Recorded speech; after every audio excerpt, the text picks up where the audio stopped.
The Apollo University, University of Leicester. 35 lakhs fees for 3-year BTech CSE UK.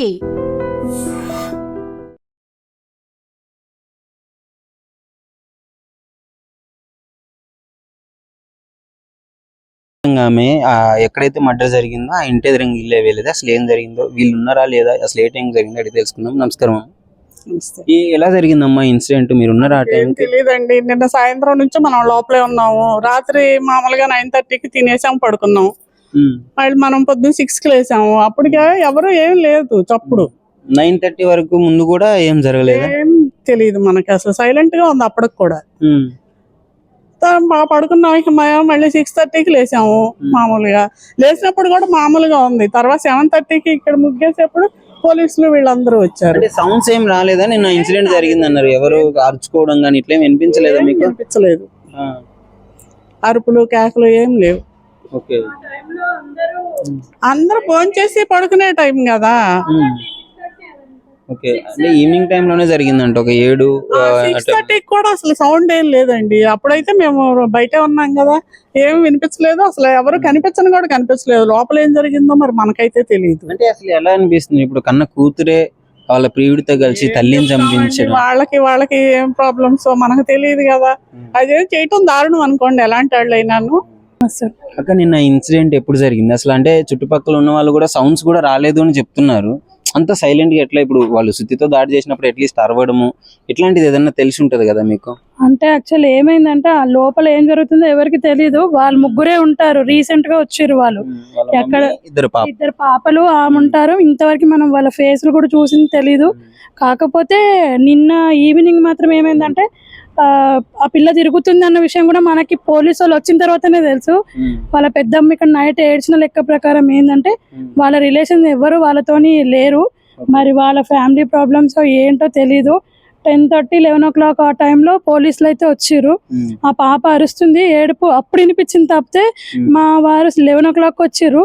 ఏందని చూసి ఇంకా మేము అంత క్లోజ్ చేసి పడుకునే టైంకి పోలీసు అని అవన్నీ వస్తే ఇంకా మేము ఏంటా అని బయటకు వచ్చి చూస్తుంటే ఆ పరిధిలో మేమేమనుకున్నామంటే ఆమె ఏమైనా హ్యాంగ్ చేసుకొని చనిపోయిందేమో, సింగిల్ మదర్ కదా అని అనుకున్నాము.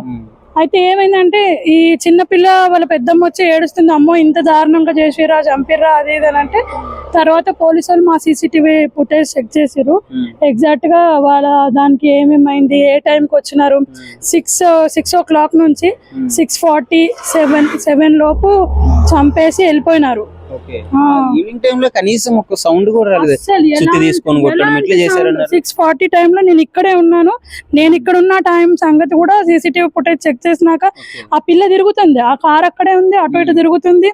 మరి ఇంకా ఎందుకయింది? ఆ చిన్న పిల్ల అక్కడే ఉంది, నేను లేనని చెప్తుంది. మరి ఉందా లేదా, మరి ఏం సంగతి అయితే తెలీదు. మొత్తానికైతే ఇట్లాంటిది ఒకటే. ఇప్పుడు యంగ్స్టర్స్, చిన్న పిల్ల 10వ తరగతి, ఇప్పుడు ఇట్లా చేసి ఇంకొకరు దీనివల్ల చాలా ఇదవ్వాలి. తల్లిదండ్రిని కోల్పోతే మాత్రం వాళ్ళ పరిస్థితి దారుణంగా ఉంది. బయట జనాలు అస్సలు బాగాలేరు. దయచేసి పిల్లలు అర్థం చేసుకోండి, పేరెంట్స్ పడే బాధని. ఏం తెలియజేస్తున్నాం మనం సమాజానికి? మన ఇప్పుడు ఆమె సింగిల్ మదరు, మంచిదైనా చెడ్డదైనా ఆ పిల్లల కోసం ఒక రూమ్ తీసుకొని కష్టపడుతూ ఉంది, చదివిస్తున్నా. అట్లాంటి ఆమెకి మళ్ళీ ఏదో ఆ పిల్ల 1 week ముందు వెళ్ళిపోయిందంట బయటికి. 1 week ముందు వెళ్ళిపోయిందంట. వెళ్ళిపోతే ఇంటికి తీసుకొచ్చినారు. ఆమెకి ఏదో టెస్ట్ చేపిస్తా అని ఈరోజు కోర్టు ద్వారా వెళ్ళాలి అని అన్నదంట.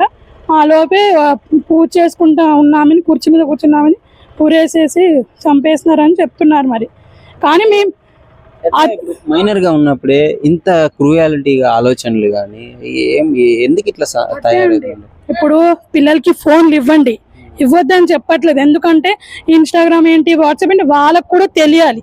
కానీ మన తల్లిదండ్రుల హ్యాండ్ ఓవర్ లో కంపల్సరీ ఆ పాస్వర్డ్ ఏంటి, వాళ్ళు ఏం చేస్తున్నారు, ఏ టైంకి ఎక్కడ వెళ్తున్నారు, కొంచెం పేరెంట్స్ టైం తీసుకొని కనిపెట్టుకొని ఉండాలి. వాళ్ళకు వాళ్ళు ఫోన్ చూస్తున్నారు, పర్సనల్ గా లైట్ ఆఫ్ చేసుకొని ఆర్ పర్సనల్ గా వాళ్ళు ఫోన్ చూస్తున్నారు అంటే మాత్రం దయచేసి తల్లిదండ్రులందరికీ ఒకటే చెప్తున్నా, అందరికీ పిల్లలు ఉన్నారు, అందరికీ కష్టం ఉంది. దయచేసి ఫోన్లకు మాత్రం అడిక్ట్ చేసి వాళ్ళకి ఫోన్లు అప్పుడే ఇవ్వకండి. కనీసం ఇంటర్ అయినా అయిపోనివ్వండి, అప్పటి వరకు వాళ్ళకి మనం పడే ప్రతి కష్టం తెలియజేయండి అనేది నేను కోరుతున్నా. ఇది ఎక్కడో వింటాము, కాకపోతే మా ఇంటి దగ్గర అవ్వడం అనేది చాలా బాధాకరమైన విషయం. ఇంకోటి మైనర్ కాబట్టి శిక్షలు కూడా గవర్నమెంట్ పరంగా పడాల్సి ఉంటుంది. వీళ్ళు ఈ వయసులో చేసి అంటే ఇలాంటి వాళ్ళకి ఎలాంటి శిక్షలు పడాలంటారు? శిక్ష అంటే ఇప్పుడు ఆమెని కౌన్సిలింగ్ చేసిర్రంట ఆల్రెడీ వెళ్ళిపోయినందుకు. మరి ఆ కౌన్సిలింగ్లో ఆమె ఏం తెలుసుకుందో నాకు తెలీదు. తల్లిదండ్రులు కూడా ఇప్పుడు ఇట్లాంటి జరిగినప్పుడు బెదిరియకుండా ఇంట్లో కూర్చోబెట్టి అట్లా కాదమ్మా ఇట్లుంటది, బయటికి వెళ్తే ఇట్లుంటది, ఇప్పుడు నేను ఫాదర్ లేకుండా నేను ఇట్లా ఉంటున్నా కదా, సో ఆ విలువ నీకు తెలుసు కదా, మళ్ళీ నువ్వు ఎందుకు అట్లా చేస్తున్నావు అని తల్లిదండ్రులు కూడా గైడెన్స్ ఇవ్వండి. పనే కాకుండా కొంచెం పిల్లల మీద కూడా మనం పెడితే మంచిది, లేదంటే ఇట్లాంటివి చాలా ఎదుర్కోవాల్సి వస్తుంది. ఇంకా అర్థం కావట్లేదు. పోనీ వాడు స్కూల్ మేట్ కాదు, క్లాస్మేట్ కాదు, ఇన్స్టాగ్రామ్ లో పరిచయం అంట. నీకు వాడి గురించి ఏం తెలుసు? పెళ్ళంటే అటు 7 తరాలు ఇటు 7 తరాలు చూసి ఒక ఏజ్ వచ్చినాక ఇస్తాము. అలాంటిది నువ్వు ఒక 8 నెలల్లో వాడి గురించి ఏం తెలుసుకున్నావని, ఆ పిల్ల ఎందుకు అట్లా చేసింది అనేది. ఆ పిల్ల చూడడానికి కూడా పెద్దగా లేదు, చిన్న పిల్లే ఉంది. ఆ పిల్ల లైఫ్ స్పాయిల్, తల్లి పోయింది, చిన్న కూతురు ఆగము. వాళ్ళెవరో అక్కడి నుంచి వచ్చిండ్రు, ఇంట్లోకి వచ్చినారు, చంపేసినారు. ఇప్పుడు ఓనర్స్ అయినా కూడా ప్రతి ఒక్కటి చూసుకొని ఇవ్వలేరు కదా. రూమ్ కావాలి, మాకు డబ్బులు కావాలి, ఈ డేటా అడుగుతాం అంతవరకే. కానీ ఒకటే, ఇంకా పిల్లలు కొంచెం కేర్ఫుల్గా ఉండండి. యూట్యూబ్స్, ఇన్స్టాలు, అన్ని సోషల్ మీడియా మన చేతిలో ఉన్నప్పుడు అందులో మంచి ఉంటుంది, చెడు ఉంటుంది.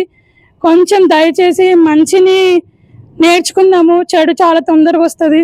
అందరికీ అన్ని అలవాట్లు ఉంటాయి, కానీ మంచి వైపుకి అడిగేయాలని నా కోరిక పర్సనల్గా. Thank you. Thank you.